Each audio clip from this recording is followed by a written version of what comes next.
नमस्कार साथियों, आज अपन देखेंगे प्रायिकता की परिभाषा, प्रायिकता का विकास क्रम, प्रायिकता की उत्पत्ति, प्रायिकता के जनक, प्रायिकता की प्रथम पुस्तक व प्रायिकता के प्रकार। तो सबसे पहला प्रश्न उठता है कि आखिर हम प्रायिकता कहते किसी हैं? तो किसी घटना के घटित होने या ना होने के संख्यात्मक मान को प्रायिकता कहती हैं।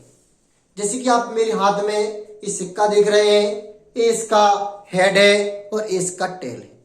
हम जब इसे उछालते हैं तो घटना घटित होती है और उसमें कोई ना कोई संख्यात्मक मान प्राप्त होता है, या तो हेड प्राप्त होता है या टेल प्राप्त होता है। तो इसे हम जब संख्या में व्यक्त करेंगे तो संख्यात्मक मान को प्रायिकता कहती है।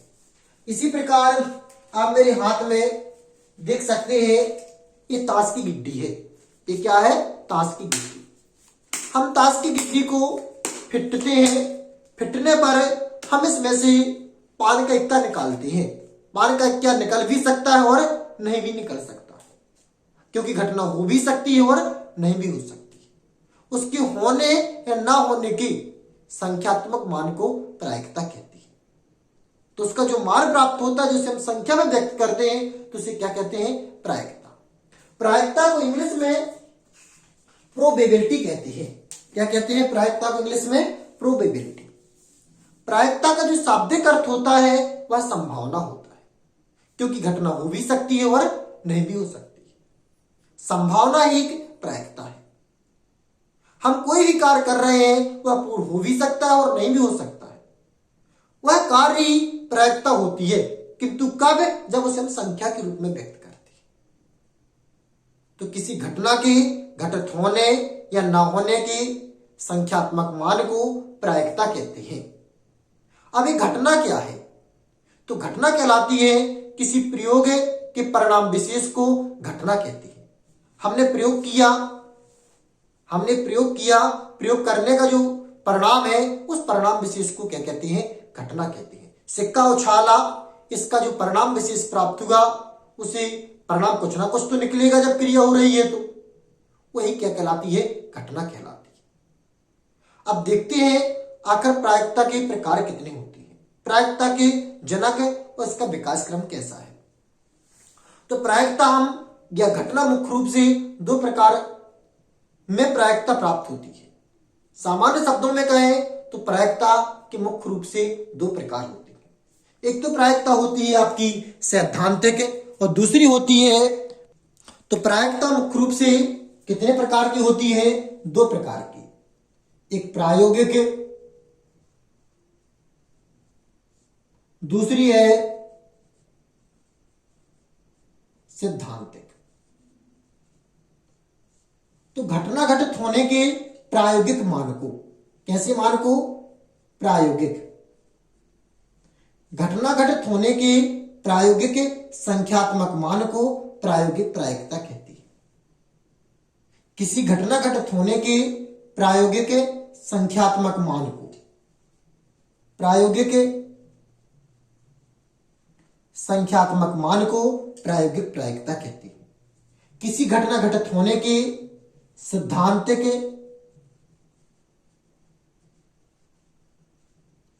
संख्यात्मक मान को सिद्धांतिक प्रायिकता कहती है। जब कोई घटना असंभव हो या कठिन हो, जब कोई घटना कैसी हो? असंभव हो या कठिन हो या जटिल हो, तो उसकी जो गणना की जाती है वह सैद्धांतिक प्रायिकता के द्वारा की जाती है। पेपर में कई बार ऑब्जेक्ट में निकल सकता है कि कोई घटना है, जटिल है, कठिन है, असंभव है, आपको उसका मान निकालना है, तो किस प्रायिकता के माध्यम से निकालेंगे? तो किस प्रायिकता के माध्यम से निकालेंगे? सिद्धांतिक प्रायिकता के माध्यम से। किसके माध्यम से? सिद्धांतिक। अब हम देखते हैं कि आखिर प्रायिकता की उत्पत्ति कैसे हुई थी, प्रायिकता के जनक कौन से हैं।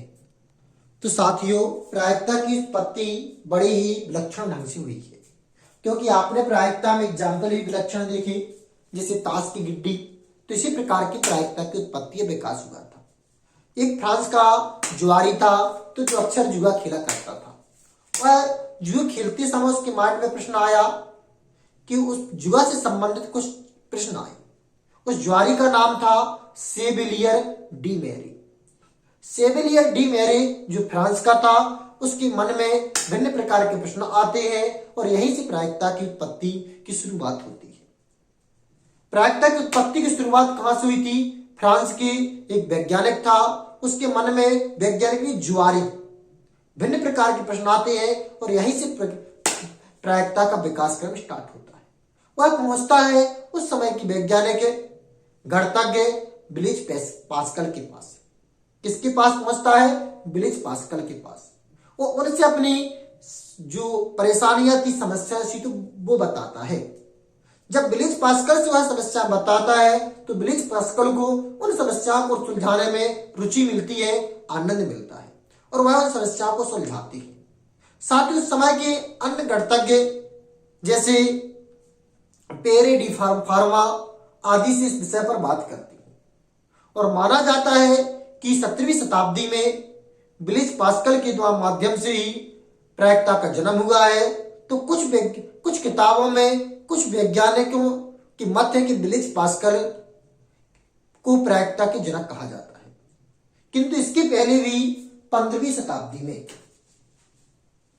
इससे पहले भी 15वीं शताब्दी में जी कार्डन नामक गणितज्ञ जो इटली की थी, उन्होंने अपनी पुस्तक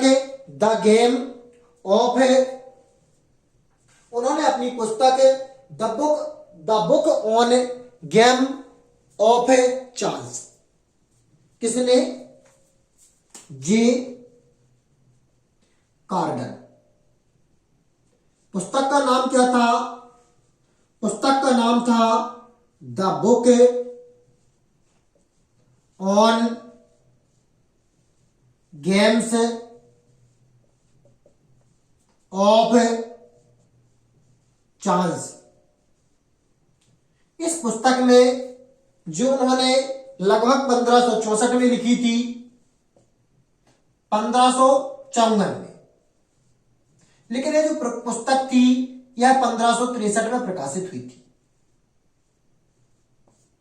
प्रायिकता के बारे में संकल्पना की है तो वास्तविक रूप से जो प्रायिकता के जनक है वह जे कार्डन माने जाते हैं। ऐसा नहीं है, कुछ किताब और कुछ राइटर मानते हैं कि ब्लीज पास्कल प्रायिकता के जनक है। कुछ राइटर क्या मानते हैं कि जो ब्लीज पास्कल है वह प्रायिकता के जनक है, लेकिन ब्लीज पास्कल के पहले भी प्रायिकता की उत्पत्ति हो चुकी थी जे कार्डन के माध्यम से। तो वास्तविक जनक कौन है इसकी? जे कार्डन। अब जे कार्डन का जो जीवन परिचय है वो आने वाली वीडियो में मैं आपको दूंगा। तो जे कार्डन का जो जीवन परिचय है और ब्लीज पास्कल का जीवन परिचय है, यह दोनों जीवन परिचय आप मेरे इस वीडियो पर चैनल पर देख सकते हैं। तो आज आपने जो देखा उसको रिवाइज कर लीजिए, साथ ही नोटबुक निकाल लीजिए, तो ये परिभाषा लिख लीजिए। पहले मैंने आपको प्रायिकता की परिभाषा बताई। प्रायिकता किसे कहते हैं? तो किसी घटना के घटित होने और ना होने के संख्यात्मक मान को प्रायिकता कहते हैं। घटना कहलाती है किसी प्रयोग के परिणाम विशेष को घटना कहते हैं। प्रायिकता दो प्रकार की होती है, प्रायोगिक, सैद्धांतिक। किसी घटना के प्रायोगिक संख्यात्मक मान को प्रायोगिक प्रायिकता कहते हैं। किसी घटना के सिद्धांतिक संख्यात्मक मान को सिद्धांतिक प्रायिकता कहते हैं। प्रायिकता के जनक ब्लीज पास्कल और जे कार्डन को माना जाता है। इसकी उत्पत्ति विलक्षण तरीके से हुई है।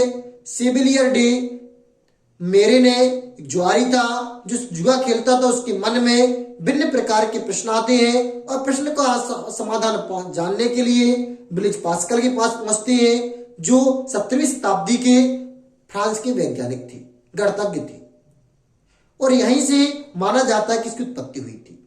किंतु कुछ वैज्ञानिकों किताबों में मत मिलता है कि जे कार्डन ने इनके पहले 16वीं शताब्दी में 1554 और 1563 के मध्य the book on games of chance में प्रायिकता का वर्णन दिया है।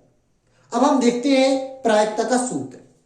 प्रायिकता का आखिर सूत्र क्या होता है? आपके सामने ये रहा प्रायिकता का सूत्र। प्रायिकता जिसे पीई से व्यक्त करते हैं बराबर होता है अनुकूल परिणामों की संख्या बटे कुल परिणामों की संख्या।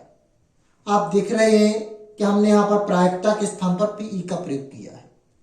तो प्रायिकता को पीई इस सूत्र में क्यों लिखा गया?